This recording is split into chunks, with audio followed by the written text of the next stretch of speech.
میرے محترم دوستو، آج سے 78 سال پہلے اس دنیا کے اندر اس بر صغیر میں ایک وہ دن تھا کہ جس وقت مسلمان بڑی تعداد میں اس بر صغیر کی زمین پر موجود تھے اور ہجرت کر رہے تھے۔ ہجرت کے عمل کو زندہ کیا کہ ہندوستان سے، انڈیا سے پاکستان میں آئے۔ آج سے 78 سال پہلے یہی 14 اگست کا دن تھا کہ جس میں اس وقت کے مسلمانوں نے ایک نہیں، دو نہیں، 100 نہیں، 1000 نہیں، بلکہ لاکھوں جانوں کا نذرانہ پیش کیا۔ اس وقت لاکھوں مسلمان تقریباً جو گنتی میں آئے وہ 20 لاکھ آئے، جو گنتی میں نہیں آئے ان کا شمار نہیں ہو سکا۔ جو گنتی میں آئے وہ 20 لاکھ مسلمان تھے کہ جن کی جانیں صرف اس پاکستان کے لیے، آزادی کے لیے اللہ کی راہ میں قربان ہو گئے۔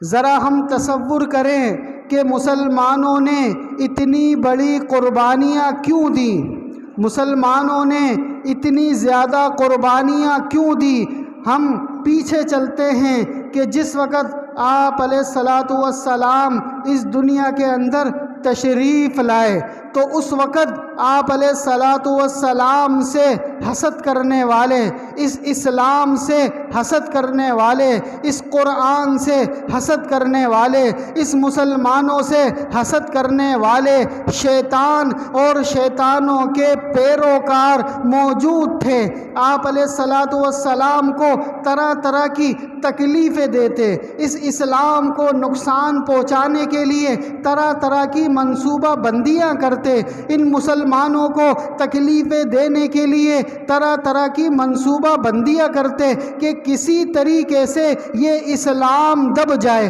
کسی طریقے سے یہ مسلمان ختم ہو جائے، کسی طریقے سے یہ قرآن ختم ہو جائے اور اللہ کا نام لینے والے ختم ہو جائیں۔ لیکن یہ ناممکن تھا، ناممکن ہے اور ناممکن رہے گا، کیونکہ آپ علیہ الصلاۃ والسلام خاتم الانبیاء ہیں، امام الانبیاء ہیں، آخری رسول ہیں، تمام نبیوں کے سردار ہیں، تمام نبیوں کے امام ہیں۔ اب جو دین آیا ہے یہ دین قیامت تک کے لیے آیا ہے، اب جو اسلام آیا ہے قیامت تک کے لیے آیا ہے۔ جو اسلام پر عمل کرے گا، جو مسلمان ہوگا، وہ بھی اس اسلام کی وجہ سے، آپ علیہ الصلاۃ والسلام کی محبت کی وجہ سے، اللہ کی وجہ سے، قرآن کی وجہ سے اس کو جتنا چاہے ذلیل کرنا وہ ذلیل کر نہیں سکتے، وہ جتنا چاہے ان کو دبانا وہ دبا نہیں سکتے، وہ جتنا چاہے اس کو ختم کرنا وہ ختم کر ہی نہیں سکتے۔ اگرچہ وقتی طور پر، عارضی طور پر ان کو کچھ فوائد حاصل ہو جائیں لیکن اسلام کو ختم نہیں کر سکتے، مسلمانوں کو ختم نہیں کر سکتے، اس قرآن کو ختم نہیں کر سکتے۔ تو انہوں نے آپ علیہ الصلاۃ والسلام کے زمانے میں بھی بڑی کوششیں کی کہ کسی طریقے سے اس اسلام کو ختم کر دیں، مسلمانوں کو ختم کر دیں، لیکن ناکام ہو گئے، ناکام ہو گئے۔ دن بدن اسلام پھیلتا چلا گیا، دن بدن اسلام کے اندر لوگ آتے چلے گئے، کیونکہ اسلام کے اندر ایک عجیب سی قدرتی کشش ہے کہ جو اسلام کو سمجھ گیا، جو قرآن کو سمجھ گیا، جو اللہ کی محبت کو سمجھ گیا، جو آپ علیہ الصلاۃ والسلام کے طریقوں کو سمجھ گیا، وہ اسلام کو چھوڑ نہیں سکتا، وہ اسلام سے نکل نہیں سکتا۔ یہی وجہ ہے کہ اس دور میں بھی طرح طرح کی تکلیفیں دی گئی۔ حضرت بلال حبشی رضی اللہ تعالی عنہ ایک غلام تھے، ان کو تکلیفیں دی گئیں، ریت پر لٹایا گیا، انگاروں پر لٹایا گیا، دھوپ میں لٹایا گیا، ہر طریقے سے تکلیفیں دی گئی کہ کسی طریقے سے یہ اسلام کو چھوڑ دے، لیکن نہیں، انہوں نے اسلام کو نہیں چھوڑا، جان کی قربانی دینے کو پسند کیا لیکن اسلام کو چھوڑنا پسند نہیں کیا۔ اس اسلام کے اندر، اس قرآن کے اندر ایک عجیب روحانی سکون ہے، اس اسلام کے اندر ایک عجیب سا سکون ہے، قدرتی سکون ہے۔ جو اسلام کو سمجھ گیا وہ پھر اس سے نکل نہیں سکتا۔ تو اس وقت بھی شیطان کے پیروکاروں نے بڑی کوششیں کی، لیکن اسلام پھیلتا چلا گیا، اسلام پھیلتا چلا گیا، یہاں تک کہ حضرت ابو بکر صدیق رضی اللہ تعالی عنہ کا زمانہ آیا، بڑی کوششیں کی کہ اسلام کو دبا سکیں، بڑی کوششیں کی مسلمانوں کو ختم کر سکے، لیکن ناکام ہو گئے، اسلام پھیلتا چلا گیا،